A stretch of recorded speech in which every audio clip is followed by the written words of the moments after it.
কোথাও দীর্ঘ সারি, কোথাও পাম্প খালি, কোথাও আবার চাহিদা মতো মিলছে জ্বালানি তেল। আবার কোথাও বাইকে ৫ লিটার আর প্রাইভেট কারের জন্য ১০ লিটার করে তেল দেওয়া হচ্ছে। এর বেশি তেল চাইলেও দেওয়া হচ্ছে না বলে অভিযোগ বেশ কিছু চালকের। ১৭ই মার্চ রাজধানীর শাহবাগ, দৈনিক বাংলা মোড়, মতিঝিল সহ বেশ কয়েকটি ফিলিং স্টেশন ঘুরে দেখা গেছে এমন চিত্র। আমরা বলছি যে আমরা ঢাকার বাইরে যাব, আমাদের ফুল ট্যাঙ্ক দেওয়ার কথা বলছে যে না ১০ লিটারের বেশি দিতে পারবো না। চাহিদা মতো পাচ্ছি না। এই ঘুরে ঘুরে যে কোনো জায়গায় পাইলাম, এই যে অনেকগুলো পাম্প ঘুরে এখন এখানে আসছি। অলমোস্ট 40 মিনিটস দাঁড়িয়েছি, বেশিক্ষণ দাঁড়াতে হয় না। তো এখানে আমাকে দিল 10 লিটার, এখন আবার এখানে সিরিয়াল দিলাম, এখানে কটুক পাই দেখি। দাম তো আগের মতোই, রেট কোনো বাড়ায় নাই, ঠিকই আছে।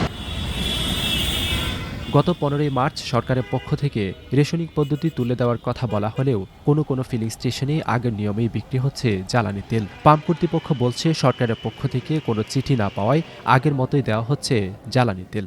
নতুন করে কোনো গ্যাজেট এই পর্যন্ত আমরা পাইনি। আমাদের তেল আগের সিস্টেমই দেওয়া হচ্ছে। আমরা আসলে এটা বিপিসির কনসার্ন একটা পাম্প। এই পাম্প আসলে আমরা বিপিসির বাইরে, বিপিসির নির্দেশনার বাইরে কোনো কাজ করার সুযোগ নাই। আমরা বিপিসির শেষ যে নির্দেশনা আছে ওই নির্দেশনা অনুযায়ী তেল দিচ্ছি। তবে কোনো ফিলিং স্টেশনে গ্রাহকদের চাহিদা মতোই মিলছে জ্বালানি তেল। রেশনিং পদ্ধতি দিয়েছিল, ওটা উঠাই দিছে। আর আমাদের তেলের কোনো সংকট নেই, আমরা রাজ্যে ২৪ ঘন্টা তেল সাপ্লাই দিচ্ছি, আমাদের কোনো অসুবিধা নেই। যার যতটুকু লাগছে আমরা দিয়ে দিতেছি। আমাদের এরকম কোনো নির্দেশনা দেয়নি, আমাদের বলছে যে যা চায় ওইভাবে দিচ্ছে, পরিমাণ মতো, মানে যার যতটুকু দরকার আর। ফিলিং স্টেশন কর্তৃপক্ষের আশা, ঈদের পর থেকে তেলের বাজার ও সরবরাহ ব্যবস্থা অনেকটাই স্বাভাবিক হয়ে আসবে।